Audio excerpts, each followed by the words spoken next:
Hi, this is Tina Muir. I am a Great Britain professional runner, and I recently stopped running, which you are going to hear about my story pretty soon in the Physical Performance Show. Hope you enjoy. And the winner is... Failure is not an option. I've had my ups and my downs.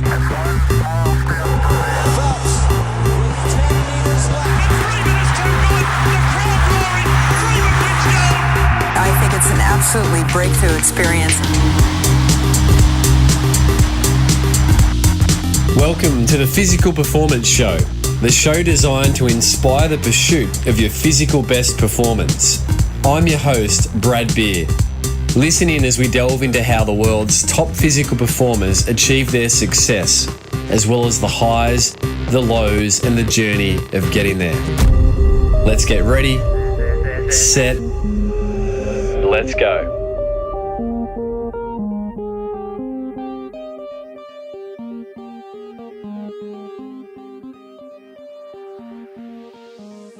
Listeners, welcome to another episode of the Physical Performance Show. I trust you've had a great week, and I hope you've been having some wins in the pursuit of your physical best performance. If you have, I'm always happy to be brought into the conversation. Feel free to drop me a message over on social at Brad_Beer, both on Twitter and Instagram. But I hope you enjoyed last week's episode featuring Sam Appleton, Appo, as he's affectionately known. Sam is a 9 times 70.3 Ironman triathlon champion, and in just a few weeks' time, Sam takes on the World 70.3 Ironman triathlon championships, and I have a feeling Sam's going to do very, very well. So be sure to follow Sam's journey, and if you missed that episode, jump back, iTunes, SoundCloud, whatever it is you play the podcast through, and check out Sam's interview. Also, talking to world champs, a massive, massive congratulations to the athletes who have previously featured in the annals of the Physical Performance Show, who performed to their very best on the international stage of the World Athletics Championships in London.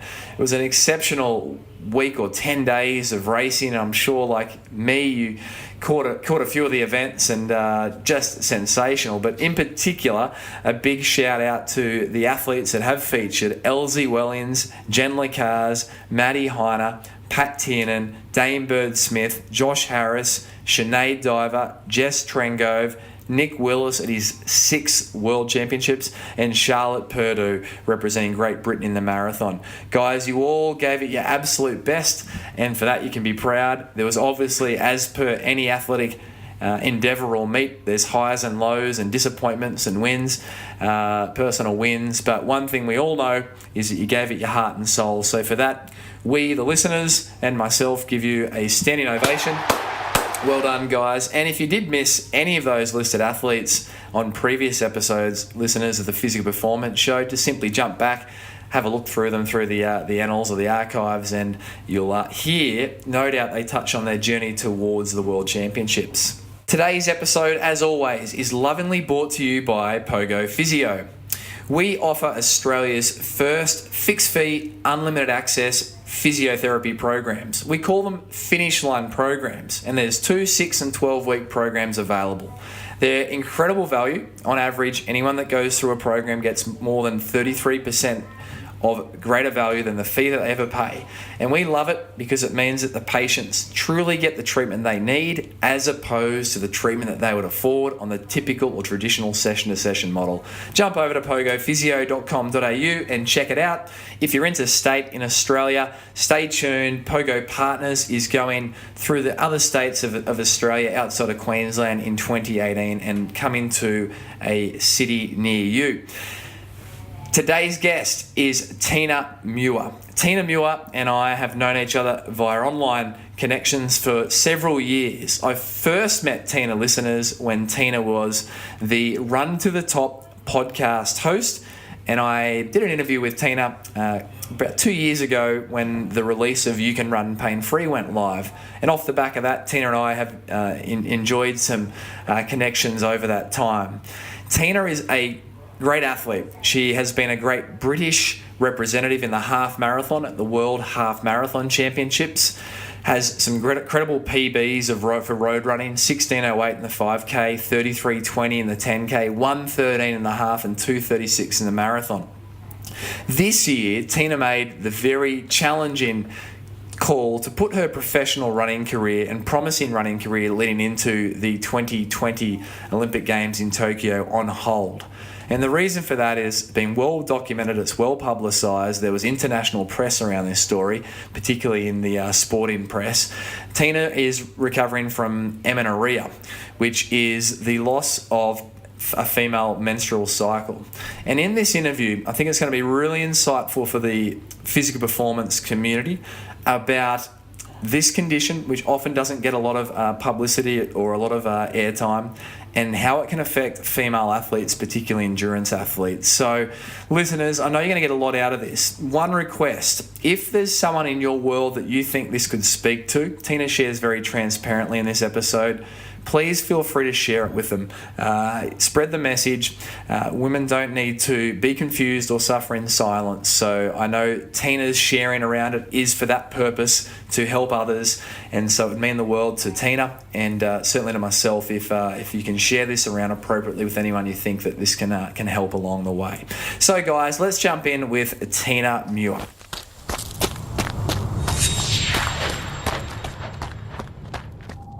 Listeners, this is a really special episode. I have the distinct pleasure of introducing you, unless you've already been introduced to today's guest, and that is none other than Tina Muir.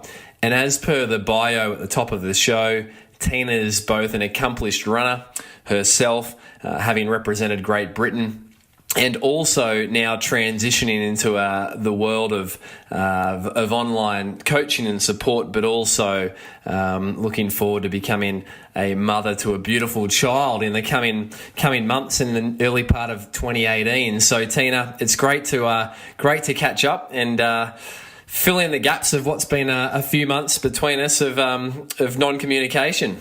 I know. I'm excited to be here. Excited to talk to you and get to meet some of your audience. But it has been too long since we've caught up, so this is well overdue.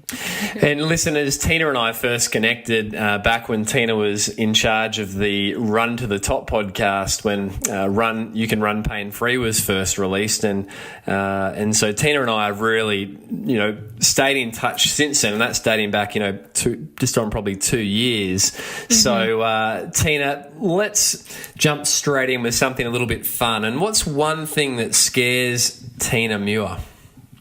Needles. Yeah, like injections. No, don't worry, I'm not talking about literally sticking needles in my arm. I'm talking about injections. I still cry. I just hate them.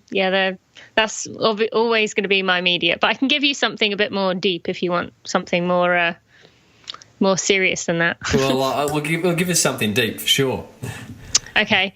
I find that I am someone who I really struggle with trying to understanding people who don't kind of have that same drive as me, like people who don't, if you're someone who is not a runner, you have no interest in running, and you just kind of sit there and say, oh, good for you, but don't even try. I really struggle to kind of understand that. So I something that scares me with that is when I don't have the best tact with kind of dealing with that when they complain about things. So I worry that sometimes my honesty becomes a little bit too honest sometimes.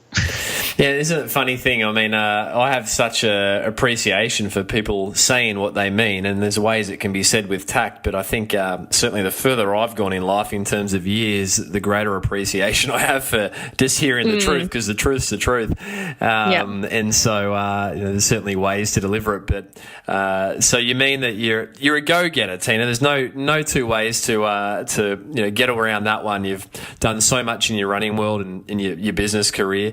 You studied an MBA.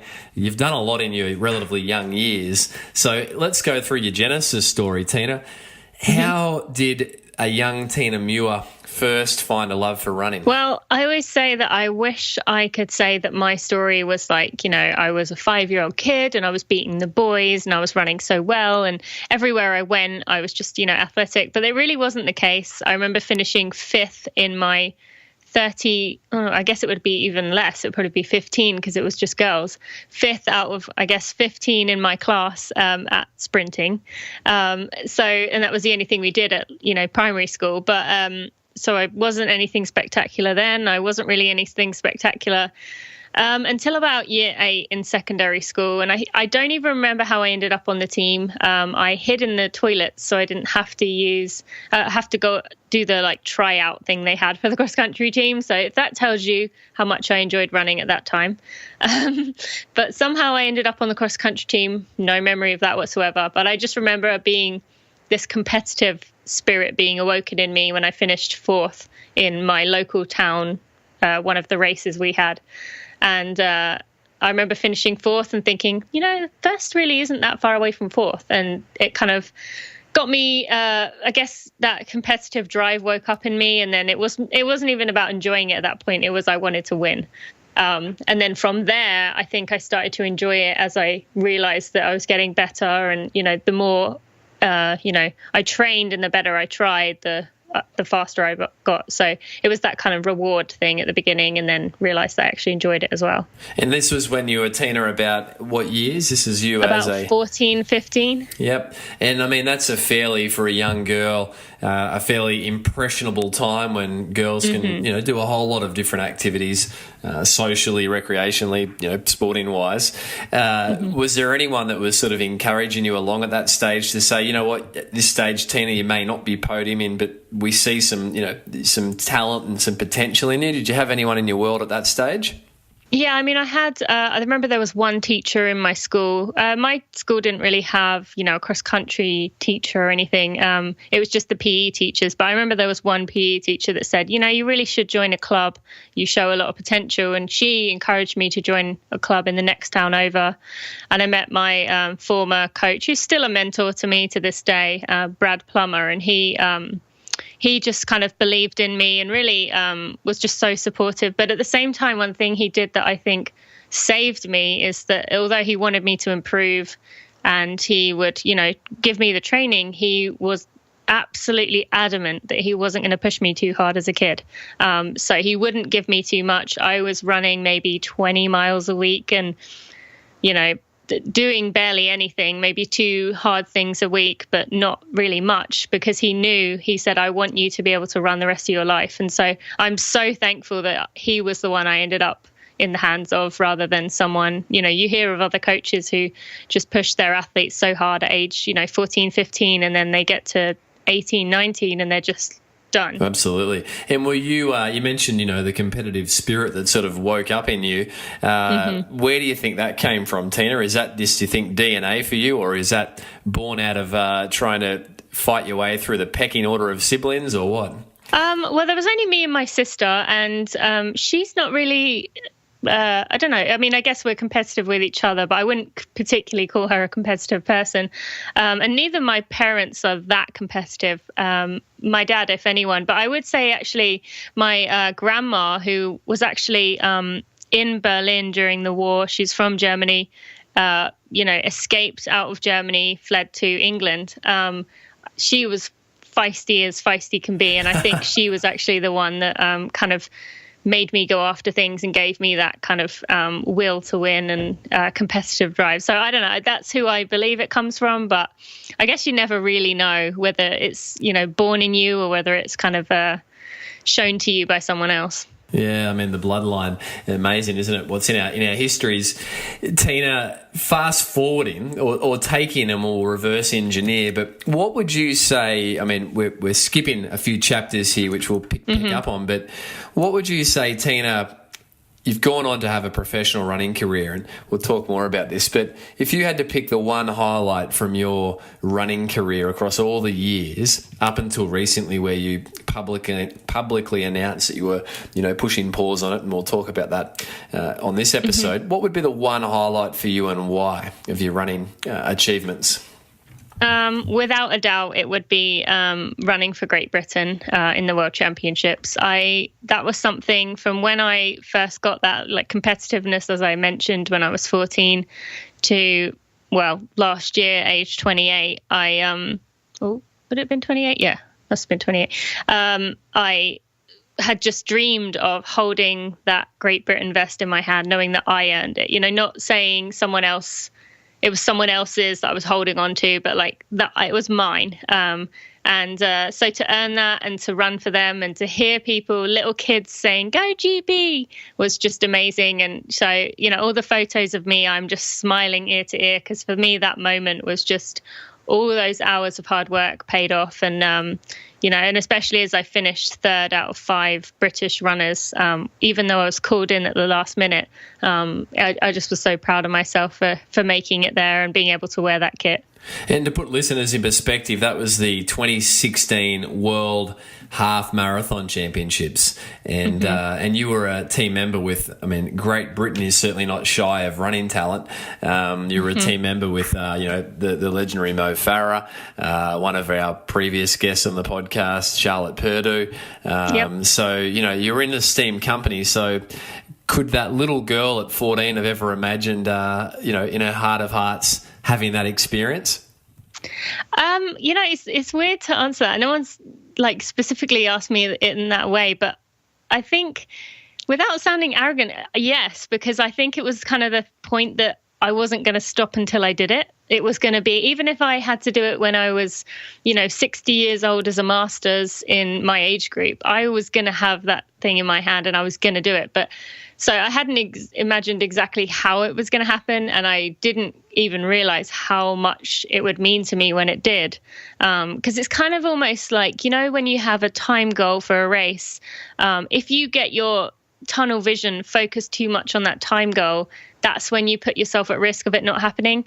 So you can't focus on the details too much of at mile 10, I'm going to do this. At mile 11, I'm going to feel bad, because you never know what's going to happen. So I didn't know exactly how it was going to manifest, and I didn't allow myself to think about that part, because I didn't want to, if something was slightly wrong, then it would ruin the whole thing. But it was something that I knew was going to happen, just not in that way, and not, certainly not on a team with Mo Farah. So it was pretty cool. And I love the finish line photo, which we'll tag up in the show notes, listeners, of Tina finishing, and you've got a smile from ear to ear, despite the fact that you've just run a half marathon, at threshold beyond pace, which really just tells the story. Tina, did you have your family there that day? Your mum and dad and sister, and your husband and coach Steve? My husband wasn't able to, because unfortunately that's the really busy time in his year. So he wasn't able to fly out there, but obviously he was, pacing around the house, and my mum and dad were texting him. But yeah, my parents were there, had some friends come watch. My sister was there, which was just amazing. My godmother and aunt was there. So yeah, I had a lot of people come to watch, and, we all met up afterwards. So it was a very proud moment, and just so nice to have those people there, especially my parents, who had kind of seen it from the very beginning. Yeah, absolutely. What was the first thing your parents said when you crossed the line? I don't know. I don't even know, because I think it took me. That was it. I was racing the London Marathon 4 weeks later, and so I had to do a 6-mile cool down, and it was pouring with rain. This race, even though I'm smiling in the race, the conditions were terrible. I don't know if you remember watching the feed of it, but the wind was blowing the runners off the road. It was crazy, the wind and the rain, and so I remember having to do that cool down. And so I think by the time they got there, it was just, I was too tired to even think about it, because I think I ended up running 23 miles that day, because I had to get a long run in for that day as well. And you went on, as you say, to run the marathon not long after that. And correct me if I'm wrong, Tina, that's where you ran your PB, 236. No, I had one more race. I ran 237 there, and then 236 in December. So, and to give listeners perspective of your running calibre, obviously you don't don the Great British kit unless you're doing extremely well, but your PB's 16:08 for the 5k, 33:24 for the 10, 1:13 for the half, and 2:36 for that marathon. So you achieved a lot. What took you to the US in the first place? You grew up in what was your growing up years like? Were you in a little town or a bigger community in Great Britain there? Well, actually, I have a bit of an interesting story. Actually, my dad worked for Ford, and when I was 2, he had to do an exchange with a guy in Indiana in America. And so my family, the 4 of us, me, my mum, dad, myself, and Jess, moved to the US. Jess was 6 weeks old. I was 2. And we stayed there for 3 years. So we'd already kind of had the American culture like ingrained in us. And, you know, we would go visit all the time. You know, probably every year, if not every other year, we went back to America. It was always our place to go. So we had America around us a lot. So it didn't seem so different as it would for other people who moved to the US. But yeah, I mean, it's actually interesting, and I haven't actually told this full story, I don't think, ever before, but I don't mind, you know, sharing it here. But I actually went to California first because I was a bit intimidated by thinking about moving to the US, to a place I'd never been for 5 years. And initially I had a university in California reach out to me, and I thought, well, who's going to turn down California? But I was still a bit scared about going straight out. So I asked them if I could do like a gap year and kind of see if I liked the area and if I felt comfortable. So I said I'd do that. I stayed out there in Orange County, California for 8 months. And I, at the end of the year, was like, okay, I'm going to go to university here. And not at the university, not the place I was staying, but, you know, nearby. And so I applied for the university, got in. And I then went to get my visa, and it was denied. And my world fell apart. That was one of the worst moments of my life, because when you go in the embassy, you're not even allowed to take a phone with you. You're not allowed anything. So I'd agreed to meet my mum at a certain time afterwards to get my stuff off her. And I didn't even have a phone. I got out early because I was denied. And so I was just walking around, literally crying my eyes out. And people were stopping me like, are you okay? And I was just, because I just couldn't figure out what I was going to do. You know, I turned down the British universities, put all my eggs in that basket. And, you know, I couldn't wrap my brain around it. And ironically, Brad, the reason they turned me down was because they thought I had a boyfriend. So the joke's kind of on them now, because I ended up meeting my husband where I am now. But, so then another university reached out to me, the one I went to in Michigan, and said, oh, you should come here. And, you know, at the time I was like, there's no way they'll accept me. You know, they just denied me. And, but the guy at the coach there was like, well, you know, just try, let's see if you can get an interview and get in. And I went, and they gave me the visa to go to this other university. So then, yeah, I went to Ferris State in Michigan on a full ride scholarship, and that was kind of that. So it was a big turn of events. I'd never even been to the university I went to, but I'm glad I did it. And you accepted it. And is that where you met Steve? Yep. That's where you met Steve. So aren't the chapters of our life remarkable? I know. So they turned you down thinking you had a boyfriend, and then, as you say, the joke's on them because you met a boyfriend who's since become your husband, Yeah. Steve. And so, and what were your collegiate years like as a runner? Were they filled with more highs or more lows, or equally split? Well, the first year was definitely a struggle. I don't mind admitting that year in California, running was definitely not a priority. I was still doing it, but I was heavily overweight, and I was kind of just doing, you know, 30 to 40 minutes every day. I wasn't really doing much at all. And the year before that, my final year in school, I had kind of gone a bit off the rails and partying. Not crazy, but definitely, you know, I would go out on a Thursday and try and race on a Saturday, which is not ideal. So I that first year at university, I was just, it was almost as if I got the wake up call, because there was all these girls around me who were so committed and they dedicated their lives to running. And there was me completely out of shape, really overweight.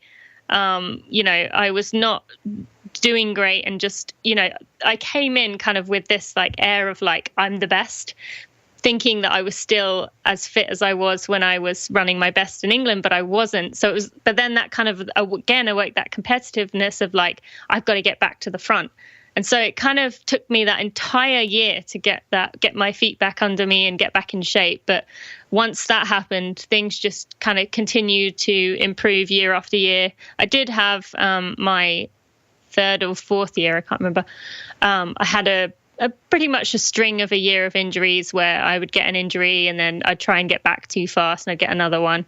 But I think that was because I kind of lost the balance of, if you put too much into running, and we've talked about this before, if you get too obsessed with running and it means too much to you, that you start to, say to friends, I can't go out to eat because I need to be in bed by 9, or, I don't want to eat that piece of cake because I need to eat healthy. Like once it got out of balance, that's when all those things started to go wrong. But other than that, it was mostly up, I would say.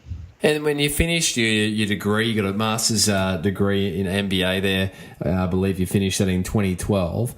And you then made a conscious decision to put everything into your running, alongside working, obviously, in the running space with, podcast hosting and community management and different things that you were doing. But was that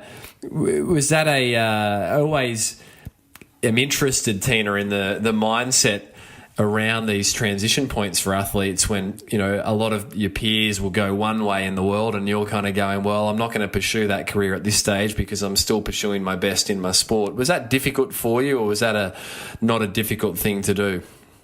Well, there is one little thing there that slightly changes the story, in that I finished at Ferris State in 2012 with my bachelor's, but then I went to LaSalle in Philadelphia, and that's where I got my MBA. And I was also working as a assistant coach, so I was around running all the time. So even though I was at that time putting my running, near the front, I still had other athletes to coach, as well as my master's degree. So it meant that I learned that balance of how to juggle 3 different things. B, I was around all these athletes who were, going for their goals, which kept me motivated and kept me kind of focusing on what I wanted to do. But at the same time, it allowed me to kind of do different things, because they were obviously training for, between a mile and 1,500 and 10K, and I was kind of heading towards half and fulls. So that kind of kept me engaged and kept me thinking about where I wanted to go, what I wanted to do, but without the pressure of thinking,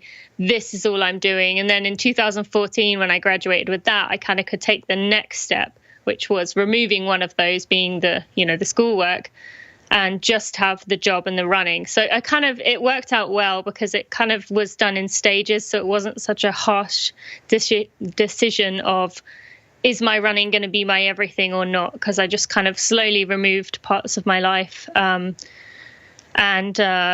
was good because I had the being the community manager for Runners Connect was great, because I was around running, but the job wasn't necessarily about running, because I was more on the marketing and, the brand awareness side rather than the specific running itself.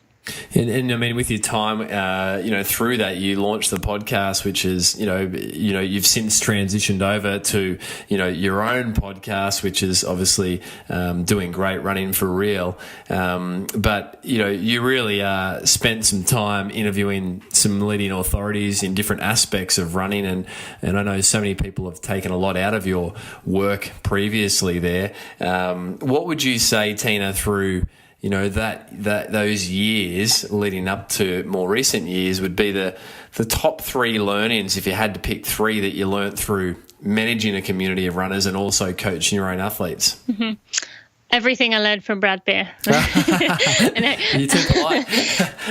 No, I did actually really enjoy our interviews. And that I definitely think that was the biggest one, is that I had all these guests on the podcast, and obviously they have different opinions. And there'll be people that will have completely opposite ends of the spectrum. Diet is obviously the easiest one. Some people believe in low carb. Some people believe in, all bread, pasta and wheat. So, but I'd have to kind of skate around that. And I learned a lot about how to kind of pick what works for you, and not say, okay, this person says all of this and I'm going to listen to every word they say, but say, okay, well, maybe this person says this, but then this person says that. So if I put them together, that kind of feels a bit better for me, like in the middle. So I learned how to pick information rather than taking everything everyone said and then ending up completely overwhelmed and confused. Because I think that's one of the problems in the running world, is that there's so much information, it's hard to know who to trust, but you have to kind of listen to yourself. And then I would say that I learned a lot about, running and how much it means to people, even if you're not, at the professional, at the elite level. I didn't realize before just how committed and how engaged runners are in their running and their success. And they do so much and they try so hard and, do everything they possibly can. And I've loved seeing that. And, when they get the results, that's amazing to see. And then thirdly, I think I learned how often people actually run too fast on their easy days. I know this is something you are really passionate about trying to prevent, but so many people end up in that gray zone all the time. And I don't think I realized just how many people actually struggled with that. So it's been trying to figure out ways to get that message across of what that actually means, running too fast on your easy days. So there's three key learnings, and I mean there's 300 that you could share. But one of the things I know I resonated with you on quickly when we connected was that you really have an appreciation for the fact that running can so easily define us, and whether it's running or as this podcast, supports just the pursuit of our physical best, whatever the endeavour.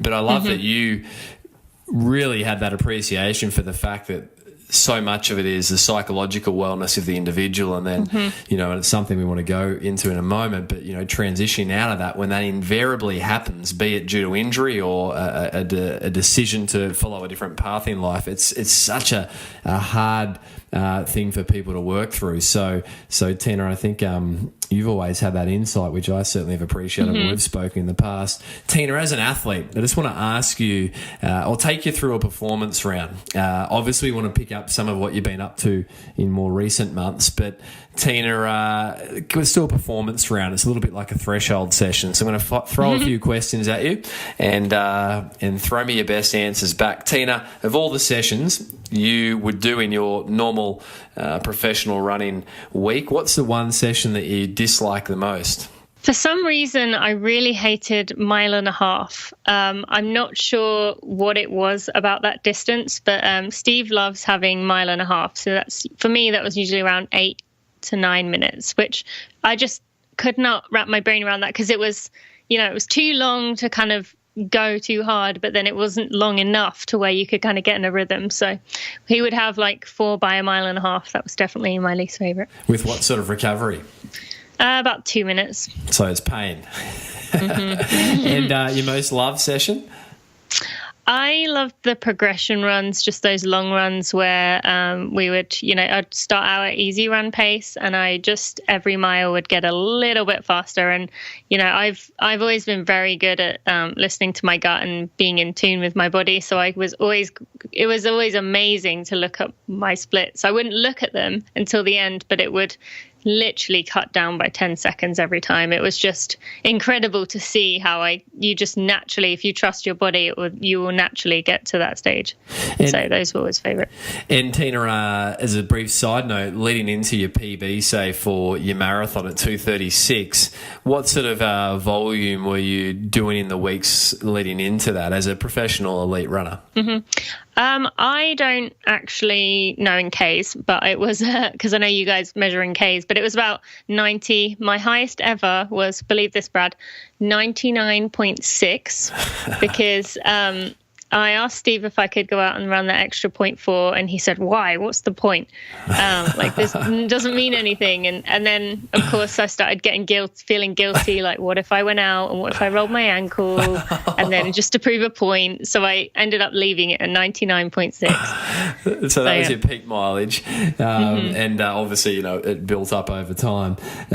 Tell me, Tina, of all the racing that you've done, what have you figured out to be your best pre-race fuel? I love a sweet potato with almond butter, which is not many people's choice. And when I would go to the London Marathon, we would have to leave really early, 3 hours before the race. And I would be sitting on the bus eating a cooked sweet potato with almond butter. And I could just sense everyone around me looking at me like, what is that girl eating? Because, I'd taken the skin off, so it just looked like an orange blob with goo in the middle. So So yeah, sweet potato and almond butter. Don't knock it till you tried it. It is amazing. Everyone that I've had try it has loved it, so you should try it. And listeners, so if you take on the pre-race fuel challenge from Tina, be sure to tag us in and show us proof. Yeah, Tina, in your peak training state, what was your bedtime and morning time routine like? I know you've got a real appreciation for the power of rest, but was that fairly regulated or? Yes, but I'm actually an insomniac for the most part. Since I've been pregnant, I've been sleeping better than I ever have, or maybe not ever, but in the last 10 years. But I actually am sleeping probably 2 or 3 hours more a night than I was even at my peak mileage, because I think I must just be one of those people that can function on less sleep, because I would, I would try and go to bed about 9 or 10, but I would just lie there a lot of the time until 11, 12. And then I'd wake up again at 5. Even if I went to bed at 2, I would wake up at 5. So I didn't have a great routine when it came to the actual sleeping part, but I would make up for it by, getting lots of other times to rest or get a massage and really take care of the other recovery aspects to kind of make up for it. But I think I'm just unfortunately or fortunately, I'm not sure which, one of those people that can just get away with less than most people. And it's fascinating because I'm smiling hearing that, because I recall when we first connected and, I shared some injury tips on the previous podcast. I think it was early hours for you, and I remember being impressed with your commitment. So maybe it was the insomnia, not so much the commitment. I know, but they were both there. Tina, who's the athlete that you most admire and why? I don't know. I mean, it's kind of changed over the years because during my teenage years, it was always Paula Radcliffe because, she was breaking world records and she was just running so fast. But then now I would kind of almost say it's Cara Goucher, because she, has been she's become a mother and she's come back stronger and, run fast. And she's also got that kind of attitude of, I'm going to put my family first and I'm going to, do my best and I'm not going to let someone tell me. She's got that same kind of what we were talking about, being honest and not kind of letting people walk all over you. So I'd say Cara Goucher. Yeah, brilliant. And now, and it's great. It can change, right? It changes with our life perspective. Was there a mantra that you would be using when you were racing, Tina? Anything that you'd regularly be self-talking to yourself around? It changed throughout my life. I had different ones.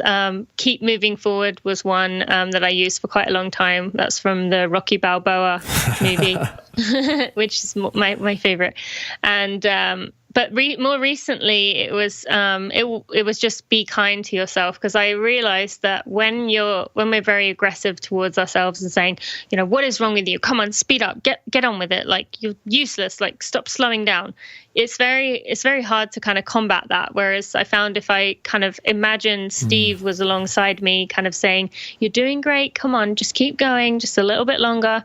I found that really helped. So be kind to yourself was something I would say. And then in my last marathon, I actually I did what I called mental bottles, and I actually wrote an article about this, where every time I picked up a bottle or every 5K, I would have a mantra or a word that I would say related to a person. So, for example, mile 15 was my mental coach or my sports psychologist, and she said, "Be brave." So I just kept repeating, "Be brave, be brave." And then when I got to mile 18, I knew that was when my body would start breaking down. So I had that 3 miles dedicated to my strength training coach.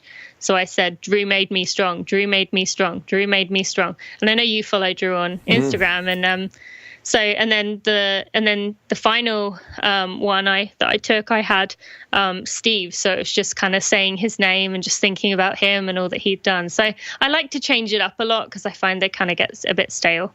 But I mean, the beauty there is that, our self-talk matters so much, and take away from the running track or the sporting field and put it onto other contexts of life. I mean, I remember a previous guest of this podcast, Tina, Chris McCormack, Hawaii Ironman champion Chris, and as someone that was working with Chris at the time in his career, would actually said, Chris, let's go and chronicle your thoughts. And so she rode around the track as he did a threshold running session and said, I want you to shout out everything you're thinking. And he was shouting it out, and you know, he couldn't believe what was coming out of his mouth. And he looked at the list at the end of the run, and it was like, wow, I am Mr. Negative. And so I think that's the first time I've ever heard of that being done. And if we could chronicle what we actually tell ourselves, like you say, be kind to ourselves. Why shoot ourselves in the foot? So that's great. Tina, your best recovery tip. Recovery is important to you, as you said. You said you'd look after yourself with the right therapies, and even though you sleep at times would be a bit up and down. But what would be your best recovery tip for people, Tina?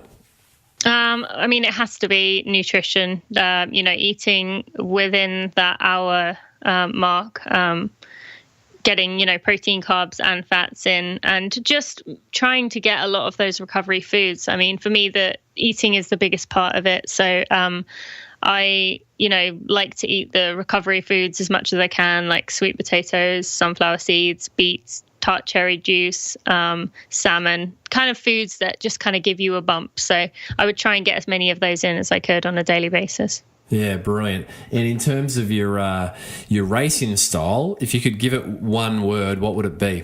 Metronome. I can literally lock into a pace and just run it. I could run, if you told me to run 15 miles for 26 miles, I'd just do it. I'm very good at just keeping a consistent pace. So Tina Metronome Muir. Tina, through your career to date, I mean, obviously you're on a pause, but your worst injury, what's that been? See, I would say it's probably I had a calf strain final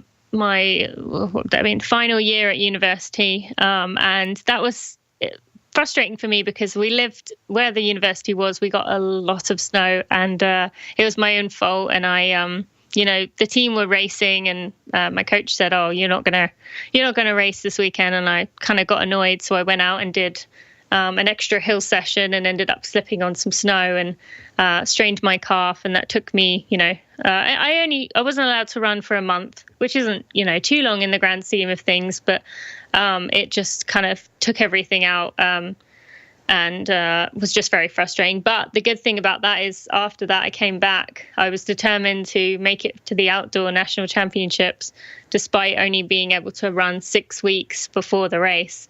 And I had to qualify in that period. And but that race where I came back, I ended up finishing 5th at nationals. And I have to say that was probably my proudest moment in university, despite actually finishing 5th compared to actually one time I finished 2nd. So, even though that was the worst injury, it actually led to the best moment coming back. Yeah, the highs and the lows. Tina, if you had to describe for people being in the zone in words, how would you describe it? That's a good question. I would probably say where you are not thinking about what you're doing, you're letting your body tell you what it's ready for, and you are just kind of listening to what it's saying, and you are completely in tune with your body. And when was the last time, Tina, you were in the zone? I would probably say that marathon, California International, although I struggled the final few miles because I didn't prepare well enough for the downhills of the first few miles, the middle part of the marathon, I just felt like I was completely in control. And every mile I would say, are you doing your best for mile 15? And I'd say, yep, okay, keep going. And it just felt very natural. Yeah, brilliant. And in terms of a fun question, Tina, your running years to date, what would be the one hardest session you've ever done? The hardest session? Well, actually, when I was in school, we used to do this workout called Bondarenko. It was Russian, and I actually told it to my college coach, and he started incorporating it, where you'd run a 400, you'd get a 400 jog. You'd run a 300, you'd get 300 jog. You'd run a 200 jog. Run a 100 jog, and then straight into the 400 again. But you had to keep those jogs at a pretty decent speed. So it would be kind of a steady run pace. So for me, if I was running the 400, let's say at, I don't know, 70 seconds, let's say I had to still run the jog at 80 or like 90 seconds, which is pretty fast. So it just kind of got me, and it was just exhausting because you would do 3 to 5 rounds of that. So the 100 jog to a 400 was what really, really kills you. Yeah, right. Bondarenko. Oh, Bondarenko. Sorry. It's so I actually haven't heard of that session before, so excuse my ignorance. It was Paula Radcliffe's coach, actually, that was the one who had me do that one. Oh, well, there you go. Well, it worked for Paula, didn't it? So, Tina, a fun question, but what's the funniest thing you've ever seen while racing or training? To give you a little bit of an insight, Charlotte, your fellow country woman, shared that in the Berlin, I think it was Berlin Marathon, she was running in a group, and one of the gentlemen had to take a toilet break, but he obviously was running at pace, so he didn't want to stop. So he took his chance at getting in the bottle on the fly and did a semi-good job, if you can imagine that. So wow, that's one of the funnier things we've heard. But what's the funny thing you've seen? I don't feel like I've had anything kind of like that. I've just, I've always enjoyed hearing the funny things that men might shout, on the side of the road as I or other people run fast. I had someone from a car yell at someone who was fishing, who I ran by, and he said, "Hey, buddy, the catch of the day is going by you right now." So, things like that. But no, I can't think of anything funny specifically that I've seen, but I'm sure there are some somewhere deep in my brain. That's fine. No, that's fine. Tina, well done. You're out of the performance round. I've got to ask you, obviously, your husband is your coach and has been your coach up until your recent pause on your career. What are the pros and cons of working with, your partner as your coach? I think his responses would differ to mine. We might have to ask Steve. Yeah. I mean, the pros are obviously that, they know you inside and out. You can't really hide anything because they know, if you've had a bad night's sleep, they know it. If you have, if something is wrong, they know it. And they can read you very well. Like he would know if I wasn't feeling good, he'd know what to say because he could read my body language. So they just become very good at understanding what you need to be told or told to stop. Like, for example, I would always try and push my mileage. Can I do a bit more? Can I do a bit more? And at the beginning, I could kind of like word it in a way to where I kind of got my way. But then he obviously learned that, what I would word things specifically, and he knew what I was doing. So he could just stop me right there and then, like, no, the answer is no. But then obviously the downsides are that, it becomes very tangled up together. I guess it's kind of hard to be objective sometimes. And, it comes a bit too easy for me to, in the middle of the night, if I was with my insomnia thinking about something, to be like, hey, and like push on, like tap him and be like, hey, why are we doing this workout on Friday instead of this? Like it's too accessible, really. And so, whereas usually, you'd kind of have to work it out in your own mind and kind of be like, okay, well, I'll just deal with it when it comes to it. Whereas it's too easy to kind of keep asking and have that access. So you become a bit spoiled. But overall, it worked really well. Well, I mean, it's such a unique dynamic. And in terms of when the arguments broke out, as they always do in close relationship, who would be the first to say sorry, yourself or Steve? Well, I feel like he would always be the one that would kind of bring his guard down first, but then I would feel guilty for kind of being overpowering, and so I would probably be the one to actually apologize first. But he was very good at kind of skirting around my my mood swings when they would come. Well, I'm always the first to apologise in my marriage. So hello, wife, if you're listening, Chris. So I think it's a good thing. Someone's got to go first. Tina, in terms of this year, it's brought about some, big changes for you. I know you were looking forward to coming out and running my hometown race, the Gold Coast Airport Marathon. Obviously, next year we host the Commonwealth Games, and I know that was on your radar, wanting to qualify for that at one point. And then, Tina, this year things changed for you, and this is all very public and so well documented through yourself, and certainly now I think any major news feed in the running community has covered your story. But can you put listeners in perspective a little bit of what your world has been like this year? To give us a little bit of an insight into your world. Yeah, so it just kind of was a bit of a whirlwind because, you put that race in my head about 2 years ago when we talked, and, it's been in my head ever since. And I decided, sometime late last year thinking, I want to do that race. I really want to do that race. And I remember, I was bugging you, I was bugging them, like, I want to do this race. Can I get in this race? And, they were kind of dealing with some, stuff. And so, you kept saying, be patient. And I was just getting so flustered because I was like, I really want to do this race and I want to know what I'm doing. And then, so I had it in my mind. They, said they were going to bring me over there, and I was really excited. GCAM is something it just seemed like it was like the perfect event for me. And I was really excited.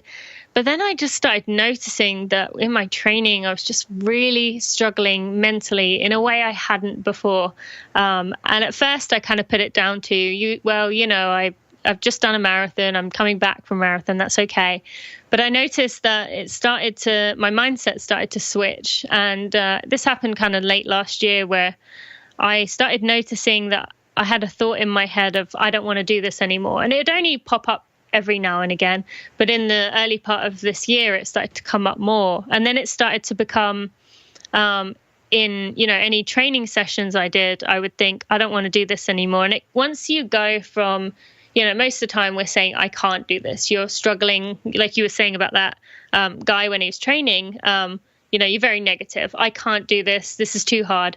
But then when you say that, you can respond to yourself and say, yes, you can do this, or you're doing great, you can respond. But I was turning it into, I don't want to. And if someone says, I don't want to do this, you can't say, yes, you do, get out there.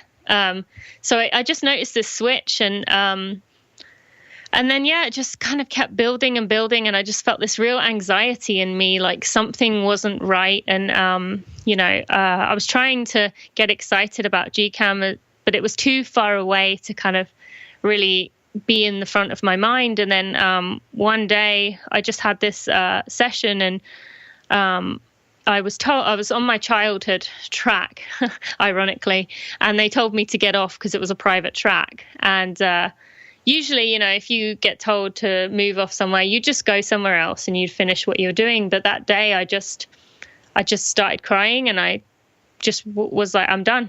So I ran home, didn't even start my watch, fell in the door of my parents' house. And I said, I don't want to do this anymore. And I don't know, something just changed inside of me. I realized that I think it was the amenorrhea, that I hadn't had a period in 9 years and was really starting to bother me, and had reached that point where I'm now, I'm coming into my late 20s, and my running is important, but I'm realizing that having a family is always going to be more important to me. And so I said to my husband about it, and he said, well, take some time to think about it. But I knew in my heart what the answer was. And once I said it out loud, I actually felt a huge wash of relief. So I think it had been in there for quite a while, but I'd just been ignoring it. Because you used the words, struggling there, and that sort of phrase that you were repeating either audibly or to yourself about you don't want to do it. And then there's really, I pick up to two things at play: a growing reduction in love for the sport, but then also the health concerns and realization of the amenorrhea, which is such a part of so many endurance athletes' journeys for females that is so often not spoken about and not understood well, and it's like it almost doesn't exist. Tina, what was the greater driver for you? Was it more that, do you think the anxiety was building from the fact that you were starting to be concerned about, your potential to raise a family one day, and that it just built up to a point? Or was it the combination of that plus the fact that you were just a bit burnt out? What would you break it down if you had to put a percentage on it? I would say, the thing is, because I I had that calf strain, as I mentioned to you, and I had one stress reaction, which was 2 or 3 weeks. But other than those, I hadn't really had any big injuries. And I think most people kind of almost get like a respite where they have a big injury to kind of have that time. And even though they're thinking about running and getting back to running, I think the fact that I'd had 14 years of continuous train, race, rest, it was a lot of burnout. And I think I had kind of been losing that passion for it. And I think Gold Coast was like a last like ditch attempt in my mind. Like, here's the perfect race that will definitely like pull this around. So, but, even that, I don't think it was enough or wasn't close enough to me to where it could pull me back around. And I think I could have done that race. And I think I could have run well, but I think I would have mentally just been destroyed after it, because I obviously would have been using all of my willpower to do it and probably not enjoyed it. But so I would say probably burnout was probably like 60%. And then 40% was just that I was aware that, my age, and I, didn't want it took my mum 5 years to have me. And I knew if that was the case, I was starting to be in trouble. And my sister had just had a baby, which obviously made it very visible what I was missing out on. And so, yeah, I'd say it was about 60-40. Yeah.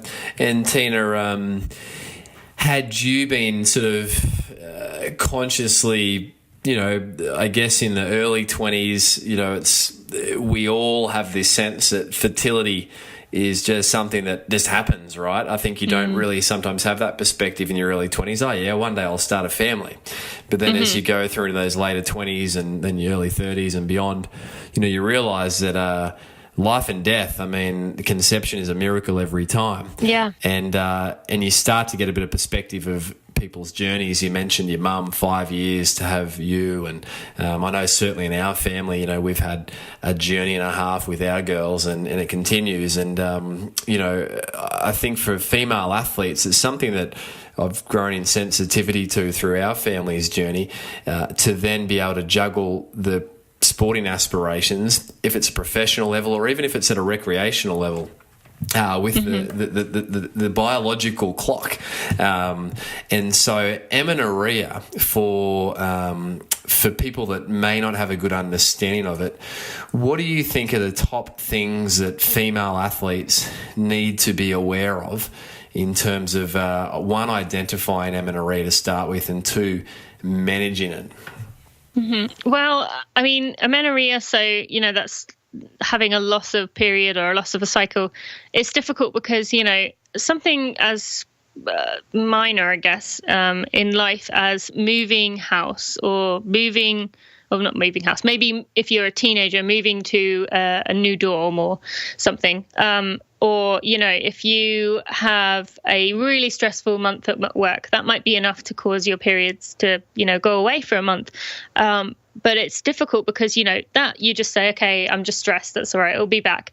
But any time you lose it for more than 2 or 3 months and it doesn't come there for 2 or 3 months, that is a time to, get this red flag, do something about it, because I think it becomes too easy to say, I'll deal with it next month, or if it doesn't come back next month, and, I'm really busy this month, so I can't really deal with that right now. And that's kind of how it spiraled to 9 years for me, was because I just kept putting it off. And obviously it would come into my mind when I'd go to the doctors or something like that, but it's too easy to ignore. And I think people need to realize that the sooner you kind of deal with it, the more chance you have of getting it regular without having to make such an extreme decision as I did to completely stop for like 3 months.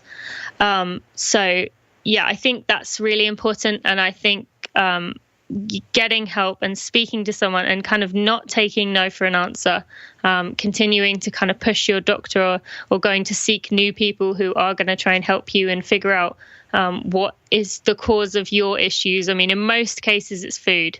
In most cases, it's just not eating enough. And it's difficult with women because we look at other women, and I'm just as guilty as anyone else.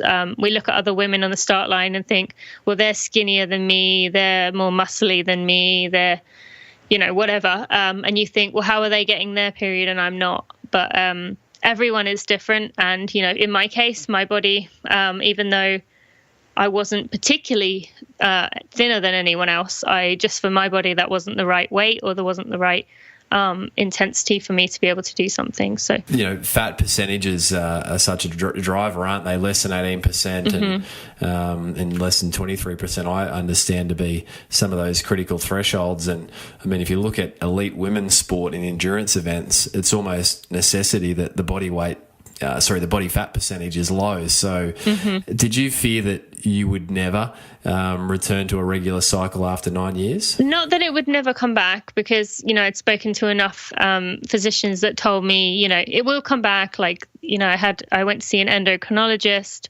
I went to see a liver specialist. I saw a ton of people, and they all said it'll be back within a few months. But I think actually more the concern is now, when I come back, when I start running again, will I be able to keep it then, knowing what I know now? And, will it, if I manage to keep my weight a bit higher, will I be able to keep it? Or if I, which factors can I kind of play around with? So it is a difficult thing, but I never worried that I wouldn't get it back.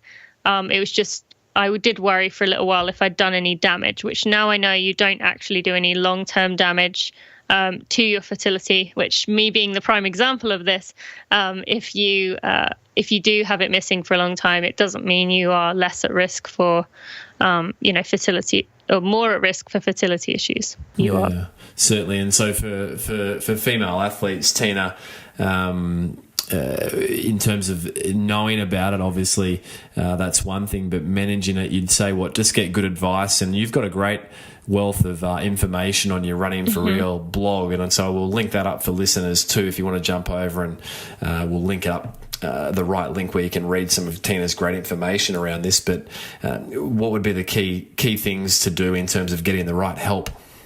I think the first one is to speak to a registered dietitian. I made the mistake of kind of talking to friends who were nutritionists and kind of asking for a little bit of advice, but you really need to work with someone who is an expert in this field. Even if you feel like you know a lot, I ate very well.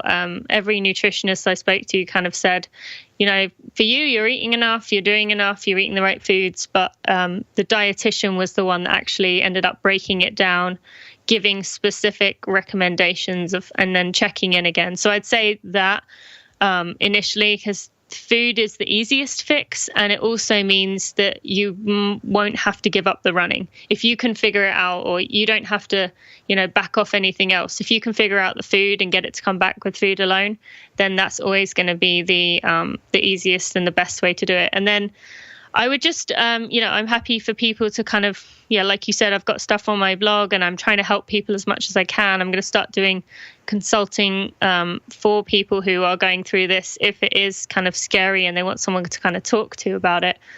More of just like a life coach, like listening ear. But, there's plenty of other people out there who are going through this. And so not to feel ashamed or like you're broken, because this is something that's, we now know very common. Yeah, absolutely. And practically, you said food can be such a great, recovery strategy, so to speak.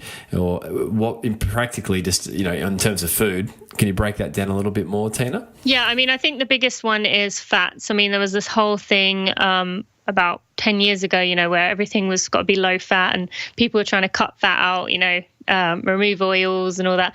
But actually, female bodies need quite a bit more fat than most women tend to get. So I think that's the first place to start, because most women are not getting enough fat. So that's, as I mentioned, the olive oil, salmon, nuts, avocado, coconut, and then, whole milk yogurt, all kinds of things like that. So just getting enough fats.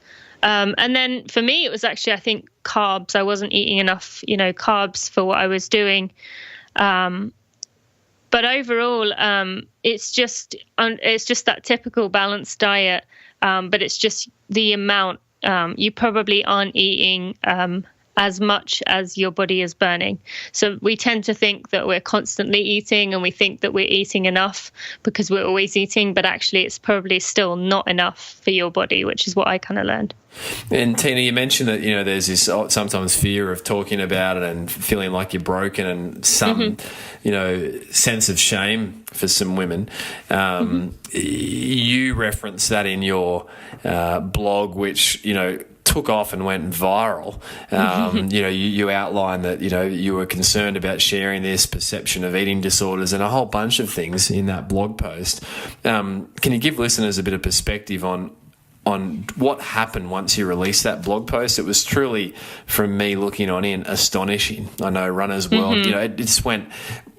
Give us an insight into what happened, and why do you think it went viral? Yeah, I mean, it's interesting. Before I kind of announced it, I had 2 weeks from where I stopped running before I announced. And I kind of said to friends and family during that time, I said, when I announce this, I'm going after it. I am going to really make this public, and I'm going to do whatever I can. I'm going to use my connections, because I wanted to make it so that women didn't feel like I did. And I had absolutely no idea just how many people were going through this.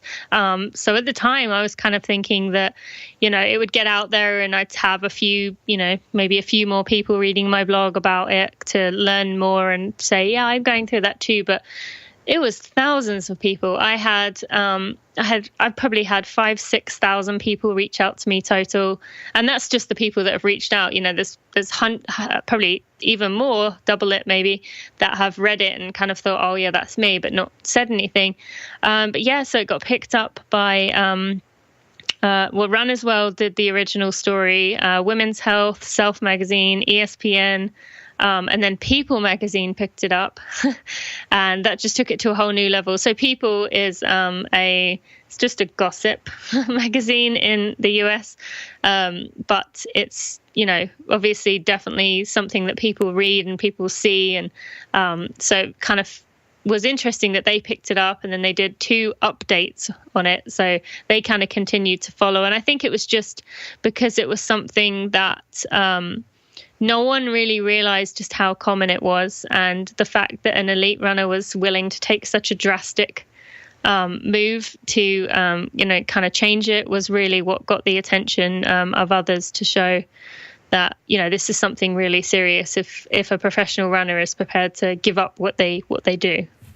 And so you weren't, on one hand, you were surprised because you didn't think the reach would be as great or the interest would be as great, but on the other hand, you knew that as you mentioned, you were determined to get this out because you knew that people needed to know about it and be encouraged. So it's interesting.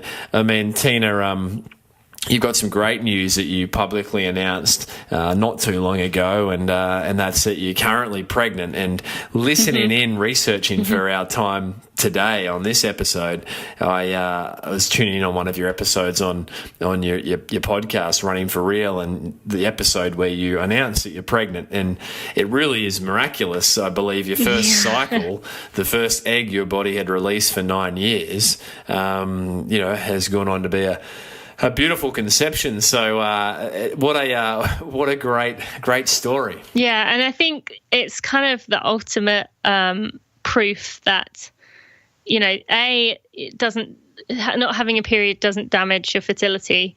But B, that episode in particular, I think was good because the woman I was talking to, who was actually the catalyst that really got me starting to look into what was going wrong with me when I talked to her about a year before. She did it more gradually. She didn't stop running. She didn't stop training. She just kind of backed off, and it took her a few more years, and it actually took her a little bit longer to get pregnant. And I know for me, I'm just very lucky that it happened the way it did. But I think it is the ultimate proof that, I took a risk. I took a leap of faith. I did everything my body asked. I gave it more food. I gained 15 pounds. I stopped the training and the intensity. I, rested, got acupuncture, relaxed, made myself let go of things. And I did all those things, and that was kind of the reward for that. But yeah, it is incredible the way that it happened. And I think it just hopefully gives women hope that, just because you're not having a period, it doesn't mean that you aren't ever going to be able to start a family and you can't do anything about it. But if you want to have it happen now, for any women listening who say, I really want a baby, I really want to start a family, maybe if you want it enough, are you prepared to take all the steps to do it? And if not, that's okay. If you aren't thinking about a family yet, if you aren't thinking about, I want to do this right now, then yeah, you can do it gradually, but it's just going to take longer. And so, Tina, what a journey, and the journey continues. And so we all look forwards to the news of what's to come. But Tina, if you had to boil down all your learnings from your your professional running career, your junior years, your collegiate years, and now this whole other chapter of your world that's been written, what would be the one bit of advice you'd give to people looking to perform at their physical best?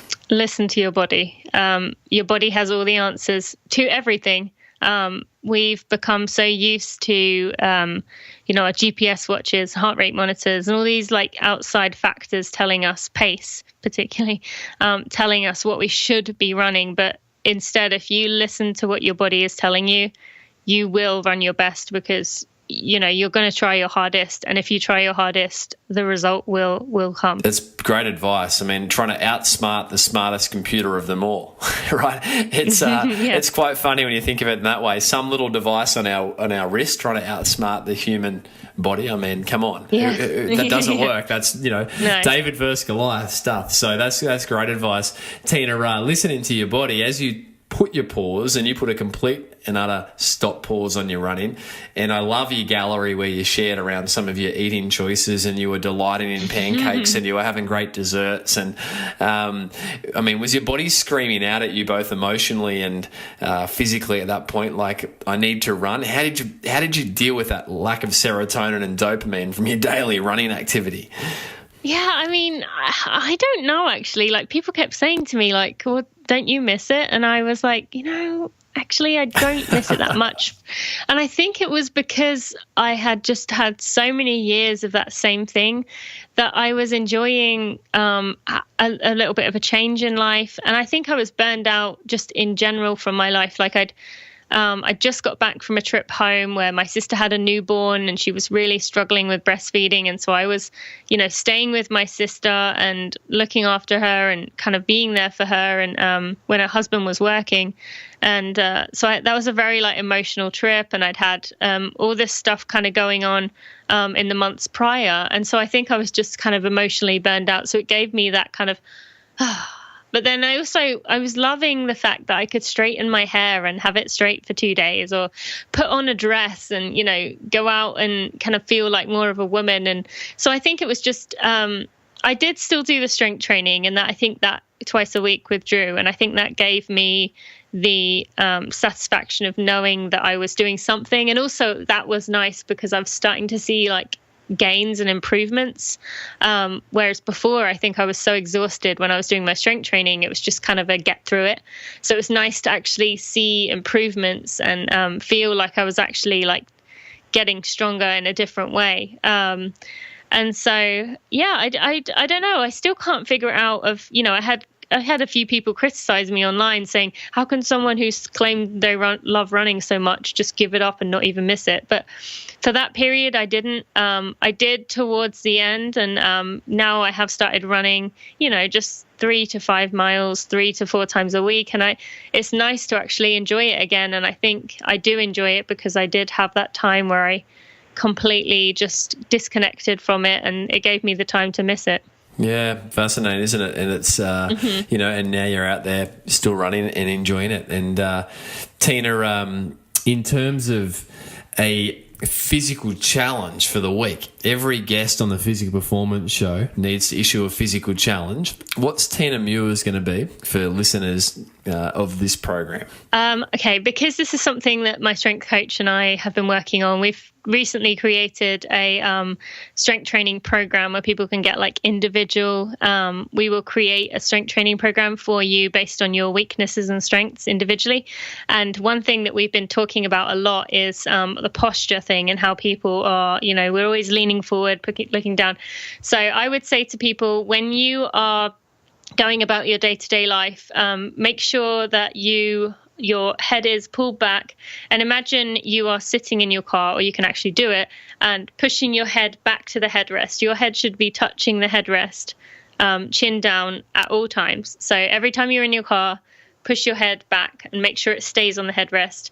And then throughout the rest of your day, imagine you are pushing your head back to the headrest. And you'll notice how far forward you actually sit most of the time, and how much we lean forward without actually realizing it. Yeah, it's incredible, isn't it? And certainly as a physiotherapist, it's something that, we're correcting so often. And our heads are heavy, Tina. They're 5 kilos. Yeah. So gravity will grab hold of it and want to pull it forwards. I call that Mick Jagger. Can't get no satisfaction in gliding the chin back. And a funny story, I once had the pleasure of looking after Roger Waters of Pink Floyd, and I gave that exercise to Roger, Tina, and I said, Roger, just do the Mick. And then I paused because I thought Roger and Mick are probably pretty good mates, so I didn't want to offend his friend. So I said, do the chin retraction. So the point being, listeners, if you are listening in, take on the challenge, and maybe it might be a bit difficult in the car to take a selfie. But do let us know. Tag us in if you're taking on the challenge from Tina for the week. And talking about tagging us in, Tina, those listeners that want to find out more about Tina Muir, your Running for Real community, of which there's a great podcast, incredible blog, and then also online support, as you say, around strength and conditioning and coaching and different aspects. Where can listeners find out more about all those resources? Everything is on my website, which is tinamuir.com. That's TINAMUIR. So everything is on there, all my articles, all the links to everything. But then I also have a Facebook community, which I would love if you would join. And we just have this great community growing. It's called the Running for Real Superstars, is what I call them.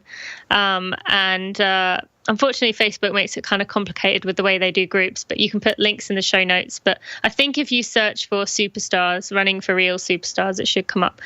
And we just have this great community where people can kind of be honest and share funny stories and kind of ask for advice and just help one another. And it's just grown to this wonderful place where everyone is just really encouraging and thoughtful. So I'd love if you would come join us and come let us get to know you more. Oh, and sorry, the podcast, I should say as well. The podcast, Running for Real podcast, you can find it on iTunes, Stitcher, or the usual places. Fantastic. And listeners, jump over to the show notes. We'll certainly tag all those up. And Tina, a fun question to end our time together today, and that's if you could have 3 people at your dinner table, Tina, living or past, who would be at your table and why? I would say that grandma of mine, just because she was such an inspiration to me and had so much impact on my life. I would say Leonardo DiCaprio, because not only was he my first love, but he was also, I also love that he's really into, helping the environment and stuff. And the third one, I would probably, so I probably should say my husband, shouldn't I? Yeah. It's your table. It's your table, Tina. No, we'll say Steve. I suppose I should throw him in there as well. Otherwise, he might get jealous with Leo at my table. So what are Leonardo and Steve going to talk about? How wonderful I am. What's your favourite Leonardo DiCaprio movie? Because I have to say, he'd probably be my favourite male actor. Question? Yeah, well, yeah. What is it? Come on, it's the obvious one, Titanic. Oh, my gosh. I thought it might be a bit more creative than that. But Tina Muir, you're an absolute delight. And, I just want to say, well done on not only your running achievements, of which there's more to come, in the stages of life that we all have, but also on the voice that you've been for women around the recent chapters you're writing around amenorrhea and now pregnancy. So well done, and a big thank you for your friendship over the years. We've known each other, and thanks so generously for sharing on the Physical Performance Show. Oh, thank you so much, Brad. I really appreciate it, and as always, I loved it.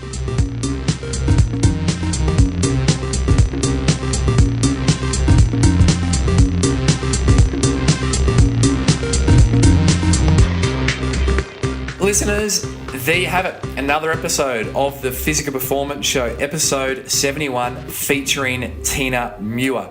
If you enjoyed today's episode, listeners, please be sure to tag myself and Tina in. The social media handles you'll find over with the show notes at pogophysio.com.au. Let us know what you took away, what you may have enjoyed, found interesting, helpful, insightful. And if you take on Tina's physical challenge for the week, be sure to also let us know about that. If you'd like to review the Physical Performance Show, that would be amazing and greatly appreciated. You can rate it a 1 star or a 5 stars, you choose, over on iTunes. That particularly helps. How it helps is it gets this podcast more audible in more listeners' ears. So if you'd be happy to leave a review, I would appreciate that greatly. And lastly, guys, if you are into your running, and I suspect that you may be if you tune into today's episode with Tina, then be sure to check out my Amazon running and jogging bestseller, You Can Run Pain-Free. It's available in the paperback version via pogophysio.com.au or via Amazon internationally. It's also available on Kindle through Amazon or any iBooks for audio versions and Audible as well. So pop it in your ears, have a run with it, or read it before you rest up from a day's training. Guys, next week we're in for a treat. We catch up with a little bit of a gear change from some of the bipedal or two-legged athletes. We catch up with Jamie Mitchell. Jamie Mitchell is a big wave surfing aficionado. He is an absolute machine. Jamie has been called or referred to by none other than Kelly Slater himself, who quoted as Jamie as one of the greatest unknown sportsmen of all time. 10 years, this is Kelly Slater speaking, Jamie has won the Molokai Channel paddle race. His winning percentage is higher than anyone in any sport ever. So these are big words from a big name in sport, Kelly Slater himself, for Jamie Mitchell. So in addition to the big wave surfing that Jamie has forged a career in, Jamie's also won the Molokai Challenge paddle race, which we've previously referred to when we caught up with Matt Poole in a previous edition of the podcast. And Jamie, at the time of recording, had just fractured his sternum surfing some big waves in Puerto Escondido in Mexico. So this is a great insight into the mind of an elite athlete who truly takes on some big challenges, big in every sense of the word, including 60 to 80 foot waves. Jamie competes on the World Surf League's Big Wave Tour and has been nominated for the overall Best Performance Award on numerous occasions. So you're going to want to strap in next week to hear Mr. Jamie Mitchell take us through the world of being a big wave professional surfer. Until then, guys, keep pursuing your physical best performance. I'm Brad Beer, and this has been the Physical Performance Show.